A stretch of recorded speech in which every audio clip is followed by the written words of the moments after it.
Welcome to the Campus Ministry Today podcast. I'm Paul Wooster with my friend and fellow campus warrior, Steve Shadrack. We teamed up to rewrite the book, Fueling the Flame. It's about igniting your faith and campus for Jesus Christ. We also teamed up to host the Global Project during summer several times, and we've had several thousand students involved in that process. We do these podcasts together, of course, also. And we also host a ton of materials and resources and articles at campusministry.org. We just are launching our first ever conference called EDM 23, and it's in Fort Worth, Texas, May 8th through the 11th. If you're a church-based or campus-based collegiate ministry worker, man, you're not going to want to miss this. Sign up for it and check it all out at campusministry.org. Man, I'm excited about our guest today, Shad. Can you introduce him to us?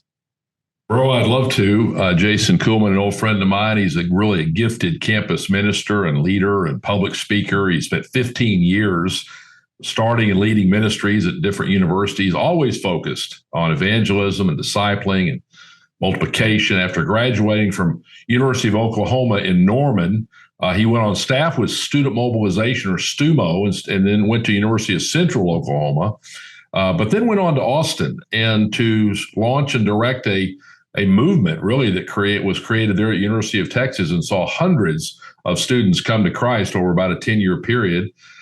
He passed that on to another leader, and he and his family moved to East Asia, where he helped lead and launch an overseas team of college graduates who planted churches in one of the least engaged countries in the world. We need to show him a little respect, Paul. He holds a master's degree in biblical studies from Dallas Seminary. Whoa. And currently serves as regional director for STUMO in South Texas and oversees all their ministries there. But he's married to Kelsey and has two beautiful kids, Colt and Sailor, and they live in the Austin area. So, Jason, man, we're honored to have you, brother. We do love to ask our guests if you'd be willing to kind of start out by telling us kind of when and how you came to Christ, bro. Yeah, and well, thanks for having me. Our staff benefit within STUMO from your all's resources, Fueling the Flame, all the podcasts. And so just thank you guys for all that you guys do to put that out. I came to faith late in high school. And so I was the youngest of three kids, older brother, older sister. I was the rebellious younger child. And so came up, thought sports were the ticket to a happy life, sprinkling some alcohol and exploration of drugs and girls and all the things. And by the time, I was hitting my sophomore year of high school, I was pretty burnt out and wondering just what life had to really offer. And so a friend of mine who was following Jesus in high school, who I kind of had labeled the weird guy. He actually took me under his wing and shared the gospel with me. And he said, have you ever considered the idea that maybe you're not a Christian? And I was like, what's that supposed to mean? I'm not Jewish, even though I kind of look like I could be Jewish, and I'm not Muslim, even though I kind of look like I could be Muslim. What do you mean? I'm in Oklahoma. Yeah, of course I'm a Christian. And of course.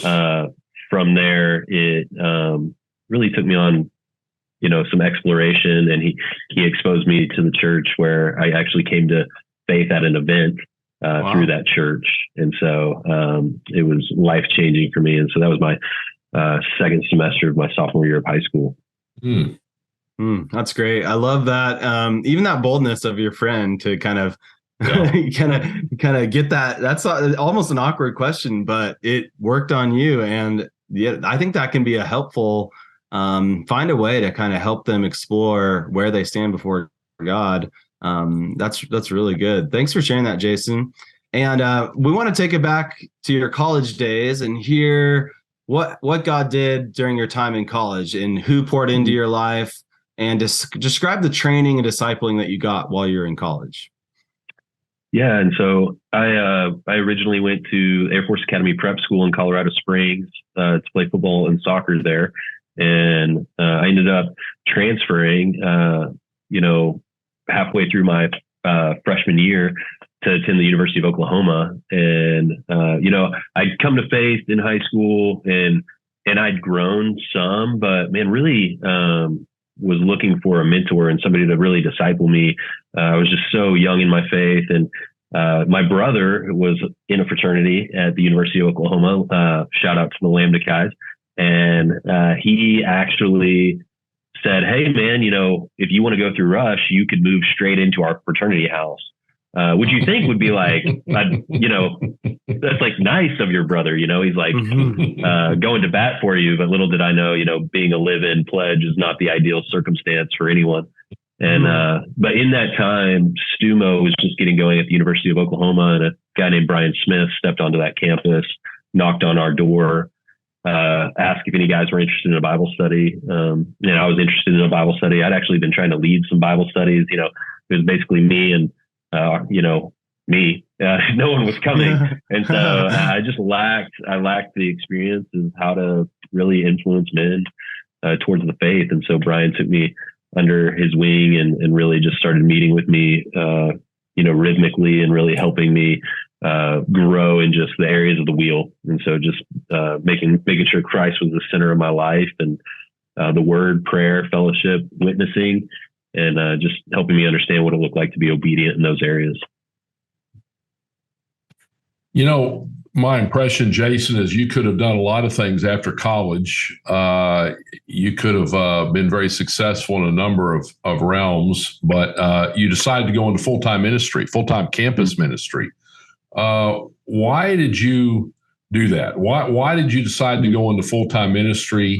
Why student mobilization? What's unique about STUMO? Just kind of fill us in on that decision, that process for you.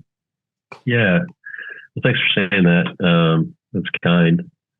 I was graduating from college and I didn't know which route I was going to go. Was I going to go into ministry or the marketplace? And really wrestled with that. And, obviously by that time I'd been involved with STUMO for a few years, and most of the mentors in my life were in ministry. And so it was really hard to get unbiased, data, because they're like, "Hey, we love you. We want to work with you. We think you'd do great." So I ended up across the table from a man named Alan Barnhart. And Alan, he's a good man. And Alan, for those of you who don't know, listening, he owns a crane business, a construction engineering company that essentially the way he would describe it is that they move really big things. And so, so those cranes that you see over, major cities, Alan owns a company that owns those and runs those. And Alan has his own really interesting story that I would love to tell, but for the sake of time, I'm not going to be able to. But Alan just asked me. I said, "Alan, I don't know whether to go into ministry or marketplace." And he said, "Well, why would you go into each?" And I said, "Well, I got 3 jobs, offers whenever I graduate. And honestly, the ones in the marketplace, I just make a lot more money." And, and he said, "Man, Jason, in a very tender way," he said, the problem with how you're perceiving your future right now is that you view going into ministry as sacrifice and going into the marketplace is not. But the call of being a follower of Christ is to sacrifice no matter where you go. Wow. And so where do you want to sacrifice? And I remember that being just a super formidable, powerful moment in my life where I said, "Man, I want to sacrifice, for the Lord and go into ministry." And so that's how I ended up doing that. And so I went on staff with STUMO. I think one of the things that was really appealing for me about STUMO, there was a couple. I think the biggest one, honestly, was just the development. All the leaders that I'd been around with STUMO were just, I thought to myself, if I had their life 10 years from now, if I had the devotion to the Lord that they had, the spiritual disciplines that they had, the character that they had, the relationship they had, the authenticity of life that they had, if I raised my kids the way that they had, really across the board, I was like, man, I think that I would be a very blessed man.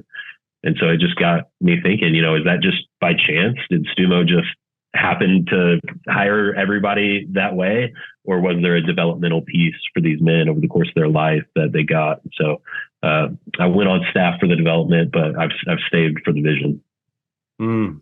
That's powerful. And I think the modeling element is often an underspoken or underappreciated piece of what we do in discipling. The fact that you were able to see in these leaders' lives like something that you wanted to aspire to says a lot about the disciple making that was taking place, even on the staff level. And so I think that's really powerful.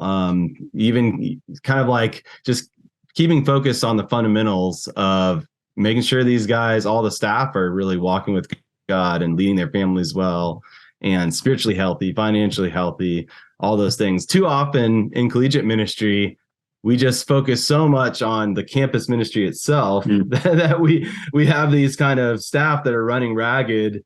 And even as a director, we have to make sure our primary role is investing in the staff and leaders and making sure they're spiritually healthy, all of the above. So that just inspired me to say that. Anything you would add to that, Jason, now that you're a regional director, that's something you have your eye on a lot.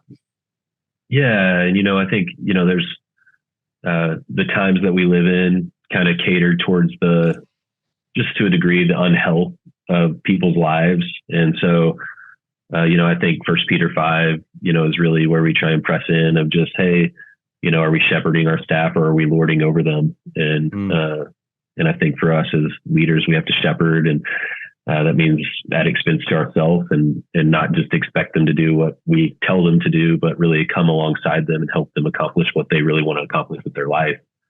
So yeah, just piggybacking off what you were talking about. That's really good. So let's move into your time at University of Texas. You and a staff team started from scratch there, and that is a mega campus, 50,000 plus students. It can be overwhelming to get something going from scratch on a campus like that. Can you tell us like kind of what steps you went through? Maybe give us a little list, a timeline of how you guys got the things going there. Yeah. Man, I was probably young and naive enough to not think about those things, at the time. I think I was 26 whenever I moved to Austin, and had a dynamic team that was, a lot of them had experience already. Man, I always joke that probably that campus ministry was built in spite of me, not because of me. I mean, that team that we took was amazing. And man, they multiplied their life. But I think back on that time, and, for any young leaders that are in the process of starting something, I think one thing, the kind of step one for me was just gathering some mentors.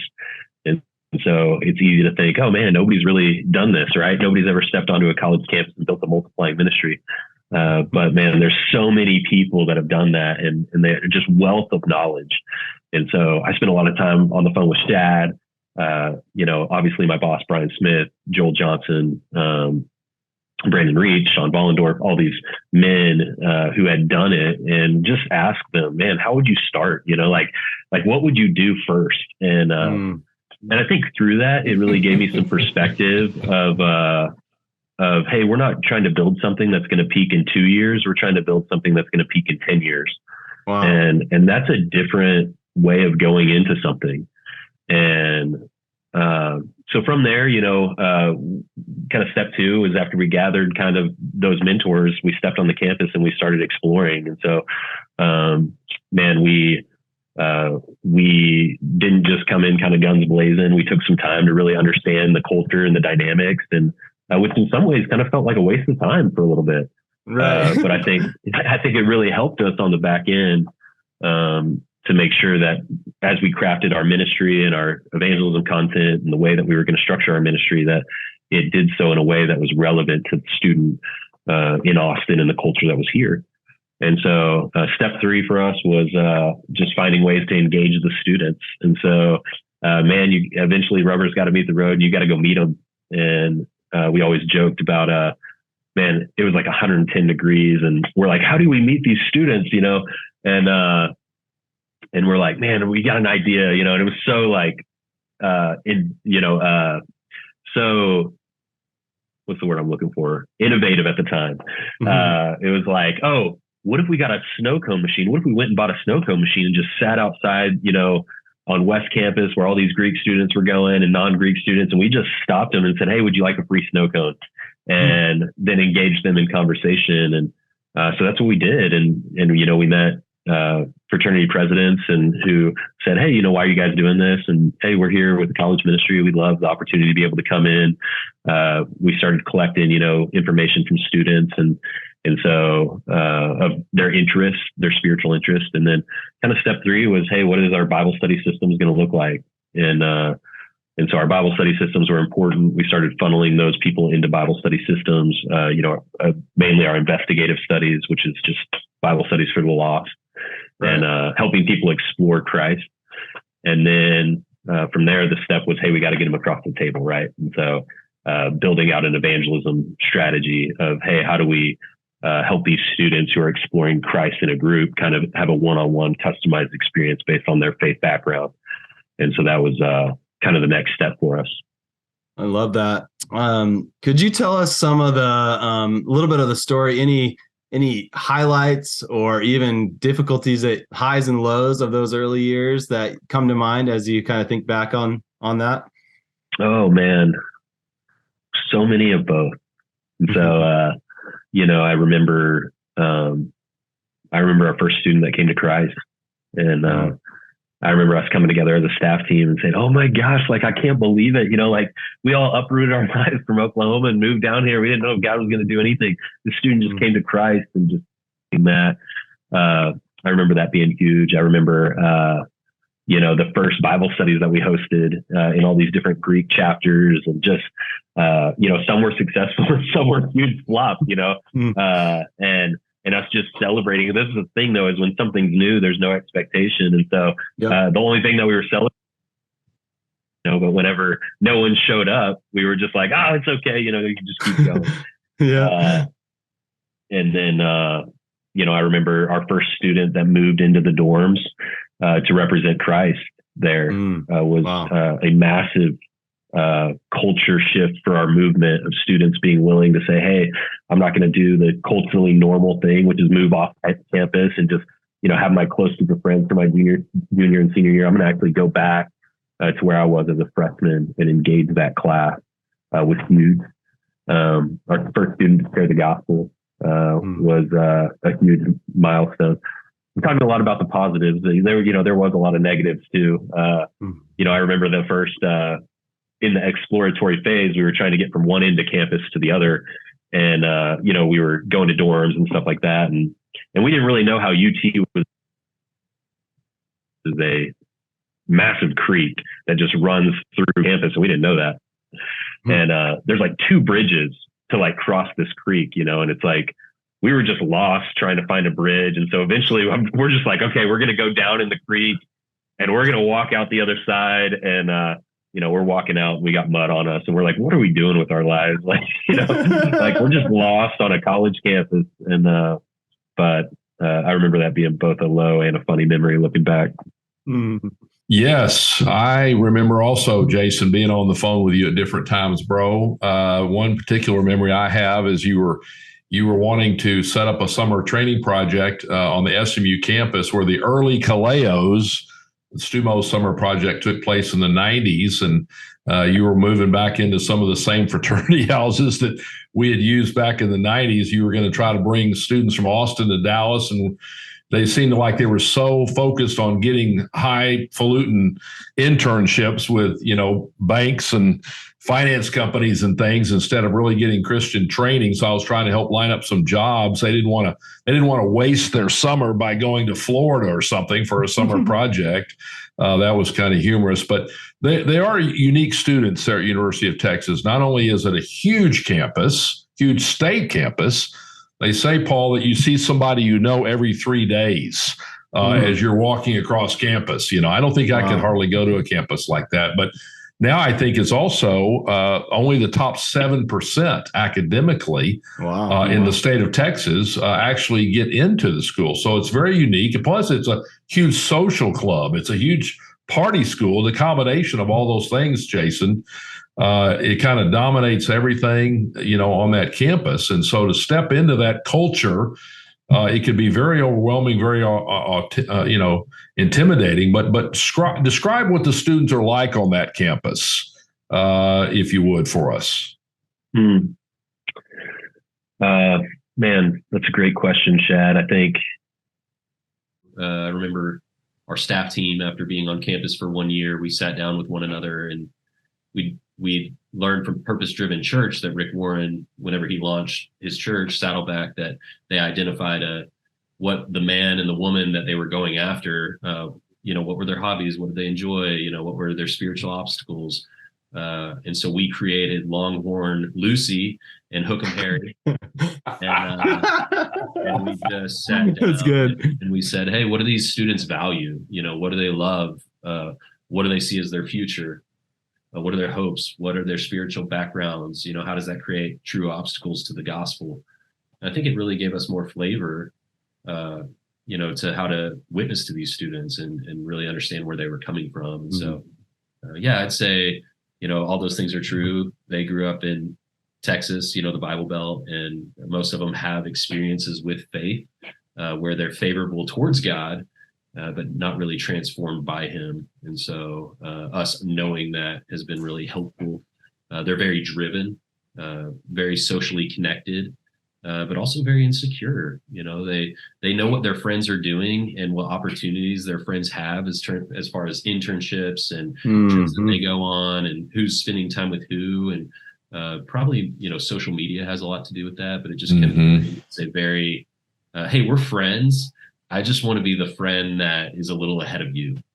And so I think it leaves a lot of people really isolated and lonely and in a great place for the gospel to come in. Yeah, I was thinking about this side. We're going to ask you about, starting and developing a movement and how that's different than a ministry. It seems like a campus like that, you're not spending a ton of time on apologetics, trying to prove the existence of God or the authority of the Bible. I mean, that's kind of, some of those things are accepted at major campuses in the South, Paul. You don't spend a lot of time on that, but they're there for academic purposes, yes, but also relational purposes. They want to kind of fit into the crowd. And so if certain students are moving towards Christ or moving towards a ministry or going to participate in an event or a conference, the recruiting process, that kind of the momentum you can build can actually, happen at a bigger, greater, faster rate at a campus sometimes like a UT than it could maybe on a campus in the north or northeast or the west coast where you are, Paul. But what about a breakthrough? I remember there were several early years there, Jason, where it felt like you were just kind of, the hammer against rock. You just couldn't find a breakthrough. Was there a certain time, a certain person, a certain event that you just kind of saw this breakthrough, and then everything kind of started flooding through there and you started seeing kind of the first early signs of a real campus-wide movement? Yeah. I'd say for us, it was year 4, after being there for 4 years. And so, a wise man once told me, hey, how people come in the doors of your ministry from the beginning is how they'll come in 5 years from now. And so make evangelism the front door. That wise man was Steve Shadrach. Oh, my word. There you go. I don't remember that, but go ahead. So, man, it was true. We really focused on the lost, and we really said, hey, there's great opportunities for people that come to college that are believers that really want to get plugged in. And man, if there's believers that want to come with us to do evangelism work, we'd welcome that. We'd love that. But man, overall, our staff hours are going to go towards trying to win the next generation and help develop them in their faith. And so that's slow. It's just a slow process. It's slow to see somebody come to Christ. It's slow to help build in them spiritual disciplines and help them learn to love Jesus and all the different things that means for their college experience of, hey, what does it really look like to follow Jesus? And so in year 3 and 4, we started seeing the fruit of the maturity of those leaders start to raise up and them own the movement. And so they started saying, hey, like, this isn't the staff's campus. This is our campus. Hey, this isn't the staff's fraternity. This is my fraternity. This isn't, the staff's dorm. This is my dorm. Like, I want to take ownership of seeing this place impacted, and that just creates more of a movement. I know that we're going to talk a little bit about the difference between a ministry and movement, but I would say that is the difference. A ministry is come to us, and then when you leave these doors, the ministry stops. The movement is, hey, we're going to go to you, we're going to train you, and then when you walk out our doors, like, the ministry is going to keep going. It's just getting started. That's good. Well, that's beautiful. And so it's more like a rock in a pond, that ripples out. And it's like, man, I knew that we had crossed over to movement when, we're 3 weeks. It's been 3 weeks, and a girl came to Christ, and I had no idea. None of our staff had any idea. And a student's like, yeah, I was sharing the gospel with her, over the course of the last year, and she just made a decision to follow Christ. And we've been getting quiet times with each other every day the last 3 weeks. And you're like, holy cow, like, we longed for this day, like where students would own the on that level. And but it took 4 years. I love that vision. And what you said earlier, you had this great little statement where we're not going to build for 2 years and try to get a big ministry right away, but we're going to build towards 10 years from now to see a movement on the campus. And I think that shift, that security on the front end of being okay when it's small, evangelistic Bible studies, kind of getting the evangelism off the ground, and then training up that first batch of new believers to be the front lines in the future years. That's how you see a movement. And a lot of people will go in almost out of, just the desire to reach a lot of people, get a big crowd maybe and preach. And if they have a good worship leader or a good preacher, they can get a big crowd. But at the end of the day, they're not going to see that movement unless they really start training some of those people to reproduce. So yeah, evangelism front and center. That's one of our big things. We're constantly, every podcast, every episode, we're a little redundant sometimes. We just like EDM, evangelism, disciple making, mission mobilization, because we've seen it happen. We've seen it work. And I know you have, Jason. But let's kind of slow down a little bit before we get into the big picture stuff. Let's talk about evangelism. What does it look like for your staff and student leaders at UT to do personal evangelism on the campus? What does that look like? Let's start with the staff and then kind of move into how you're training students in evangelism.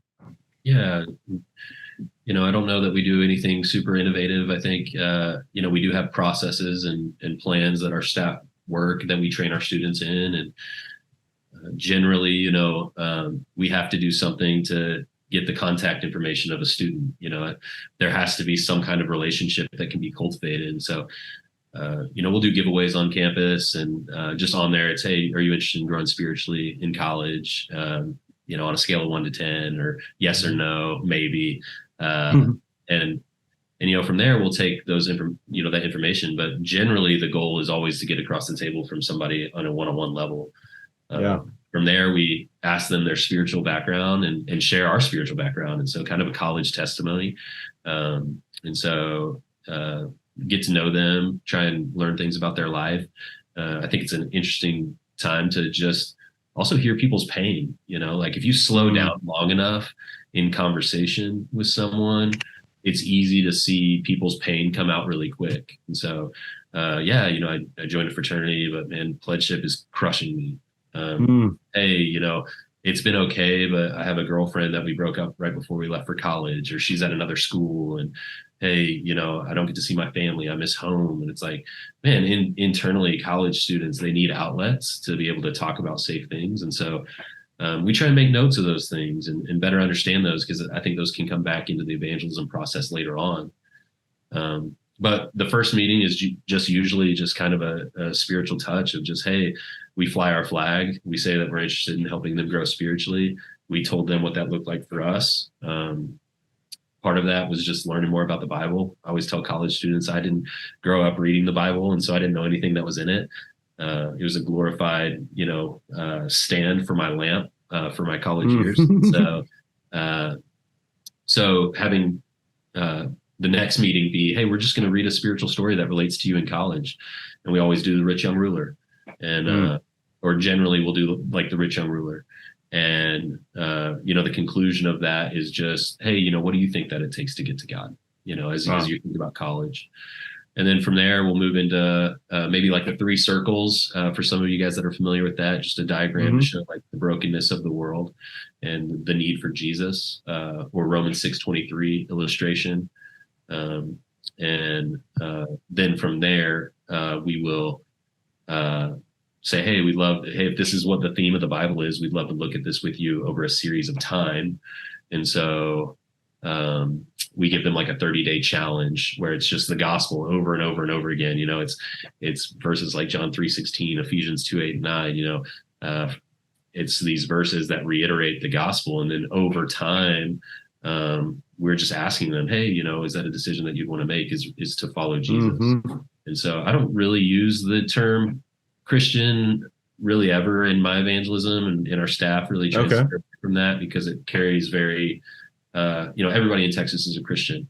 But when you say you follow Jesus, who's the Lord of your life, that's whenever it's like, oh, okay, like that's different. But,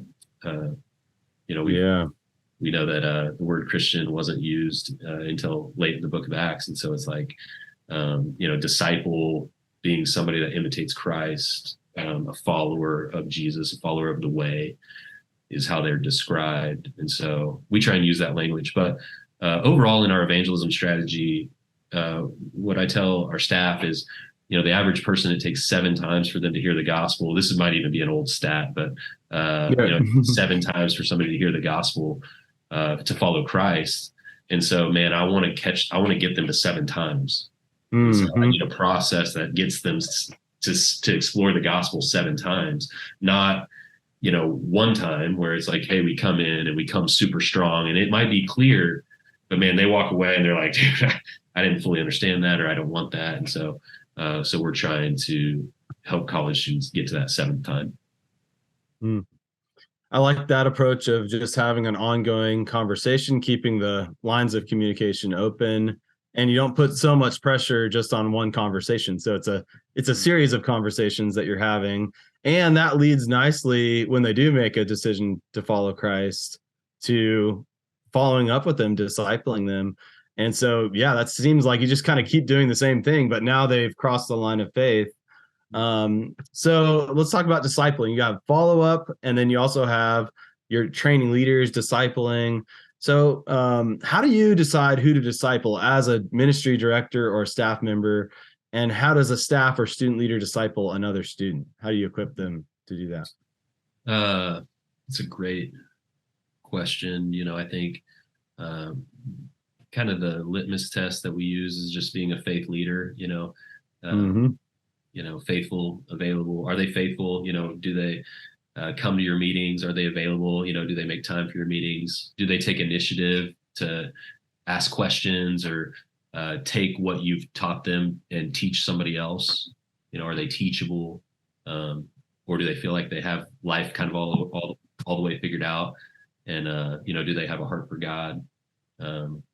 And so that's kind of what we use. And so then we'd say, hey, this person is a faith leader, that those things are generally true of them, which, if you held me up in college to that standard, of course I wouldn't meet it. But, generally, is there some, is that generally true of their life? Then we say, hey, the win is not getting more people into the kingdom of God. The goal in Matthew 9 is to get more laborers laboring in the harvest. And so, man, God's given you someone that has come to Christ. Now we need to teach them to obey the things that he's commanded us. And Good. So get into his life. Jason, Paul and I are trying to get started on a book together, and we're tentatively calling it Ministry to Movement because we believe there is a difference between the two. And really to try to help as many college workers across the planet, not just to launch a ministry with students, but if possible, to seek to start and multiply a movement. And I know those are just our terms and our opinions. But what about the years you spent at UT? I observed there at UT that it grew from a ministry into a movement. How would you define a movement on a college campus? What would you say that looks like on a college campus? Yeah, I would say that, as we were talking, just the idea that ministry happens, in a room, and then once people walk out those doors, ministry doesn't happen anymore. And so it's always, staff to student. It's largely event driven. Whereas a movement is largely person driven. Wow. It's person to person. And the ministry doesn't stop when you walk out those doors. That a movement is that those people feel empowered to take what they've learned and teach other people. And so the second that a ministry can measure all the impact that it's having, that's a ministry. But when you say, man, we don't even know everything that's happening, just because there's so much student ownership, there's so much things happening outside those doors, which takes just a really long time to get to. I would say that that's when you hit movement. I know Paul's going to ask you kind of about your heart for missions and maybe even your time in East Asia, but that book you mentioned, Purpose Driven Church by Rick Warren, we're actually hoping to have Rick Warren on one of these podcasts, Jason, but he wrote his most famous book, Purpose Driven Life, is an excellent one. Excuse me, but his early one, Purpose Driven Church, not as many people know about that one, but towards the end, it actually describes the type of individual, actually a picture. That's fairly crass, isn't it? Saddleback Sam and Saddleback Sally. What did you have? You had Longhorn somebody and Hook'em Harry or something, Longhorn Lucy, that was it. Well, he was trying to start a movement, and he had a plan. He had a plan of how he was going to start, who he was going to start, how he was going to start that, how he was going to grow and multiply it, and give maximum ownership, not to the staff. It wasn't ever a staff-driven thing in the sense that ultimately it needs to be a lay-driven, a student-driven vision. And I just love that. How do we help ministries all over the U.S., all over the world, to really become where it becomes decentralized, that ownership, that responsibility, and we're simply equipping the saints to go do the work of the ministry. That's one of the signs of a movement. So, Paul, I wanted to slip that in there before you. I know you were going to quiz him on some things, brother. Good. Well, backing off that real quick, Shad, is you going back to what we were talking about with what is a movement. It reminded me of what you were saying is just, a movement, a ministry is, hey, I teach you, right? And it's like, hey, what you do with that is up to you. And that can be ministry, but movement, is I teach you, okay, now you come with me. Okay, now you practice on me. Okay, hey, now I'm going to go with you and provide feedback. And then, okay, now you go and do it with somebody else. And so I think movement happens based on the empowerment of those leaders, those students, like you were talking about with Rick Warren. Yeah. And that happens many times in a college ministry, guys. I mean, I hate to say it, but there are great ministries and churches all over the world. But a lot of times, if a person does not get that kind of small group and one-on-one personal and ministry training, that one-on-one and small group with him kind of training, the chances they ever get it once they get out into the world and in some community and some church, I just think that this shows the incredible strategicness of college ministries, especially ones that focus on a lot of the practical how-tos, personal and ministry skills in small group and one-on-one settings. They're probably never going to get something like that the rest of their life. So, well, to that point, Shad, is, I'm still young, but occasionally a young, college minister will find their way to me, whether it's at UT or from another STUMO campus. And when ministries are having a hard time gaining traction for what they really want to produce, this type of bought-in leader, this type of movement, not ministry, a lot of times I'll just tell them to cut their weekly meeting. And so it can become such a crutch, to actual movement. But it can be so much sideways energy, because it takes a lot of resources. It takes a lot of time, it takes a lot of staff hours to prep good talks. And so it's like, hey, yeah, that's a great event. And when you have movement, it's great to have one. But when we got to UT, we went to a campus ministers luncheon, and we just got there, and they were all asking me, they were like, okay, hey, what time, when are you going to slide in your weekly meeting? And I was like, man, we're not having one. Like we're not going to have a weekly meeting. And I don't think that there's anything wrong with weekly meetings, but we want the weekly meeting to serve what we want it to serve, which is movement. Yes. And if it's taking away from that, don't be afraid to cut it. Take a step and get more of those man hours back to build and labor and multiply, as opposed to managing, an event. Yeah, because I think that in the Great Commission, Jesus did say, go and have weekly meetings. Go to, because you're not really making disciples unless you're meeting on Tuesday night at 8 p.m. in the student union. I don't know how you can have a legitimate campus ministry. Yeah. Well, it certainly feels, it felt hard the first 3 years when all of our donors said, well, how many people come to your weekly meeting? And 0. But we have 70 Bible studies across campus with 500 college students in them, and that was more of the win for us in the season of ministry at that time. Mm-hmm. Yeah, you could say, well, we have 70 weekly meetings, where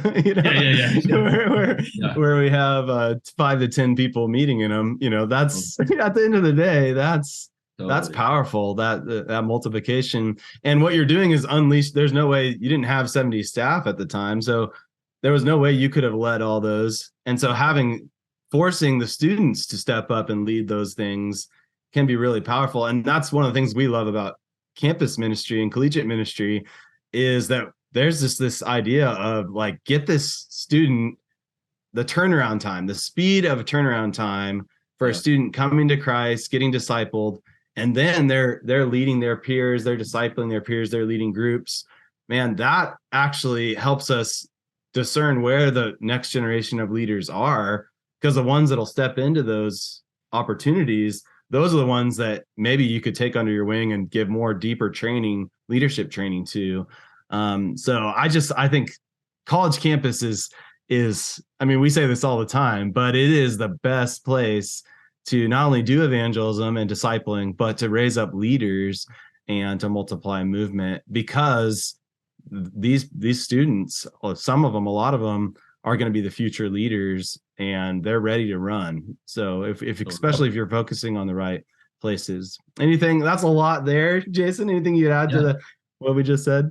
No, man, I love it. I think tensions that we hit when we were trying to build a movement was, hey, who do you cater the ministry to? Do you cater it to the student that wants to run, or the student that you feel like you're having to drag? And there's a temptation to build a ministry around the student that you're just constantly having to pull, because it feels loving. It's like, hey, I'm not abandoning anyone. But man, crafting the ministry towards students that really want to run and they want what you're offering. I've found that it just, and having opportunities for people that maybe they're slower to wanting to catch that vision, but crafting the main systems of the ministry around those students that really want to run, I think will help you build movement faster and build ultimately what you really want more. And I noticed in your bio that you spent some time overseas as well. So you have a passion for the nations, the unreached missions. Where did that vision and passion come from for you?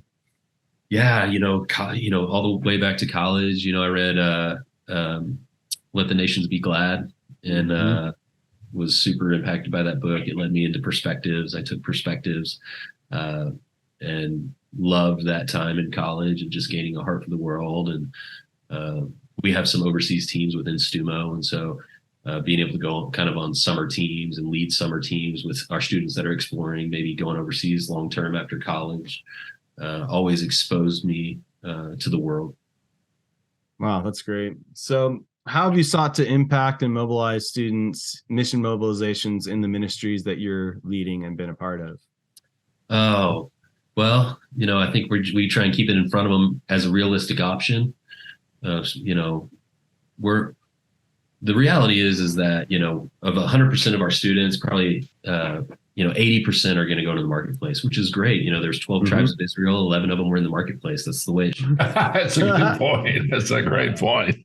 So But there's this 20%, where maybe 10% go into stateside ministry and 10% go to the mission field.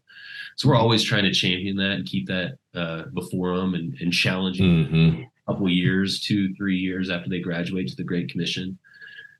Probably the biggest way, is at Kaleo, we have a missions conference week where we really get to talk about missions. We bring in the traveling team, Dr. Todd Aaron. We love that ministry of them being able to cast that vision in a relevant way to college students and really like destigmatize what missions is. Right. Because college students, they don't know. And so you really get to paint the canvas for them. Mm-hmm. A few years ago, we had kind of reached what I would say was movement. And we had a group of college students that were graduating and they wanted to go overseas. And all of our teams with STUMO were full and there wasn't spots for them. And they didn't just want to go overseas. They all wanted to go together. And so, I remember calling my boss at the time and I said, hey man, we got these students that want to go overseas. And he's like, man, there's no spots for them. And I'm like, they want to go together. Like, do we reach out to another missions agency? Like what's the next step? And it's like, well, here's an idea. Like, what if you just took them? And I think for me, it was huge for my heart. I think it's easy to be able to stand behind a podium in America and say, go college student. But for me to be able to say, hey, my heart's for the nations too. That's why I'm on the college campus. I'm not here to get a greater grasp on the Great Commission on the Bible Belt of America. It's like, man, we really believe that this could transform the world, but I got to be willing to step into that when those opportunities arise. And so, man, my wife was pregnant with her first child, our first child. It wasn't just hers. And we moved over to East Asia when our baby was 3 months old and took a team of 10 students, and it was super dynamic and amazing. And the Lord was really gracious and kind. And then we're dreaming about, long-term what that was going to look like. And then 9 months later, COVID hit and brought us back to the States. And so an amazing experience. But I think that's what it looked like for me, of just the Lord saying, okay, like how much do you really believe this? He's going to sit down and tell a college student, hey, give some time to the nations, but man, can I lead out in that as the leader of our ministry? And it was huge for my own heart and for my own life. I thought that I was going, to American Savior complex. I was like, oh, they needed a leader. Look at me. I rose up. Really, while I was there, the Lord was like, no, like I did this for your own heart and your own soul and your own longevity in ministry and vision. And it was huge for me. I know Paul's going to want you to pray in a minute and kind of close our time, Jason. And I know you've got several students that you got to get out of there so you can get one of those lunches with them and share the gospel with them, buddy. You're in the thick of the battle just like we are, and I'm proud of you, bro. But one last question I wanted to ask you before Paul takes over and finishes it off and everything. But you're now a regional director. That has a different feel than a campus staff or a campus director.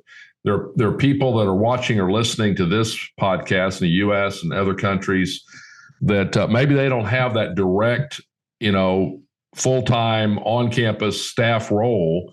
They have more of a leadership role. What's that transition been like for you? What is the role of a regional director? What little bit of advice would you give to someone who's transitioning from a staff person now to more of an oversight role like you have? What comment would you make about that? Yeah, me and my friend Joel Johnson at the Heartland region within our ministry always joke that it can feel like we're 80% press box and 20% on the field, and we always think about how we can flip flop those. But I think the natural progression is somewhere along the lines I just became more valuable for what I know than what I do, and the longevity of ministry, and just honestly the failures of what not to do.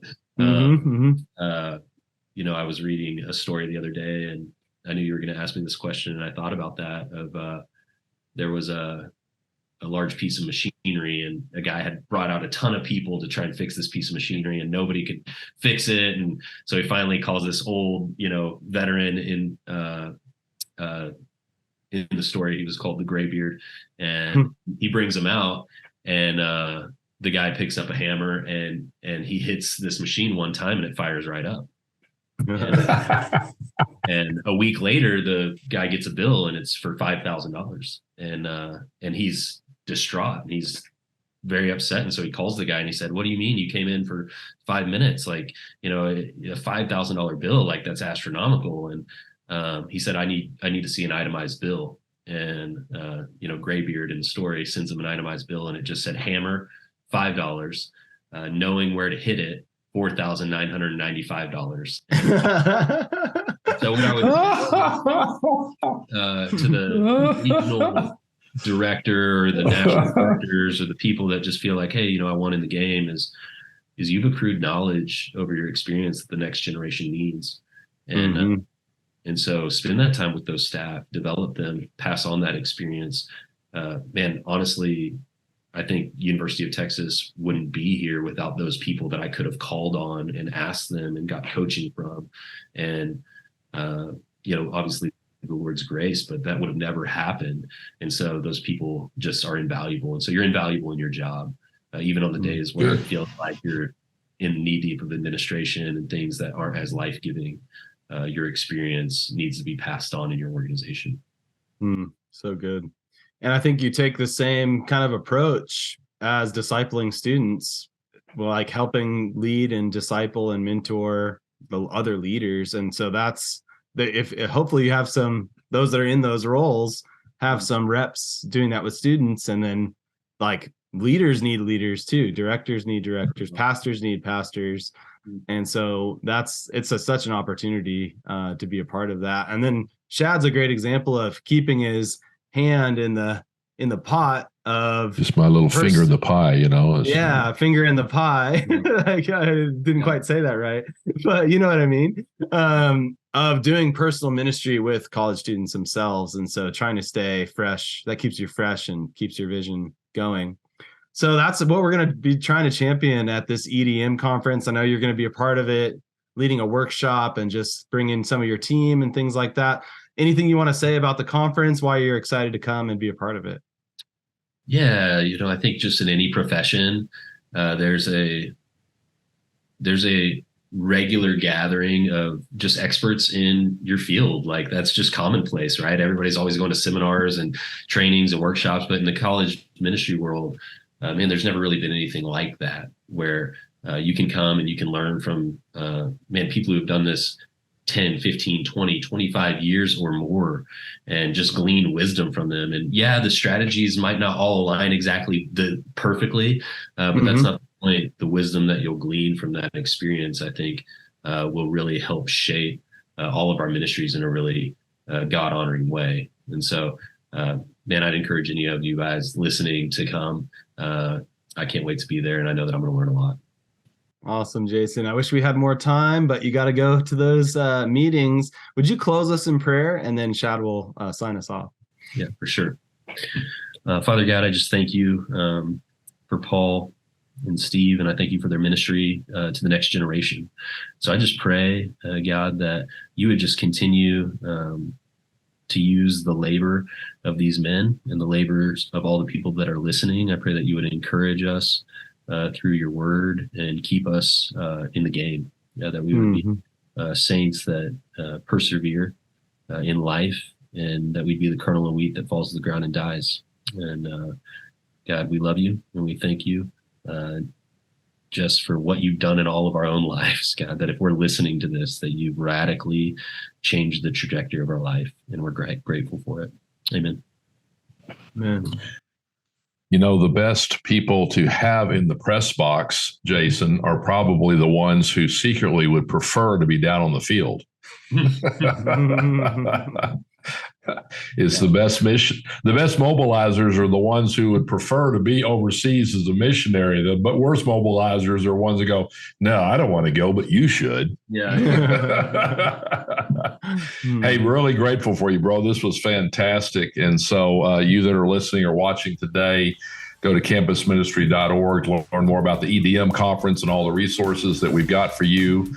But as always, Paul and I are honored that you join us today, and let us help you. Let's help your ministry grow, flourish, we want to serve. We really do. So until next time, God bless.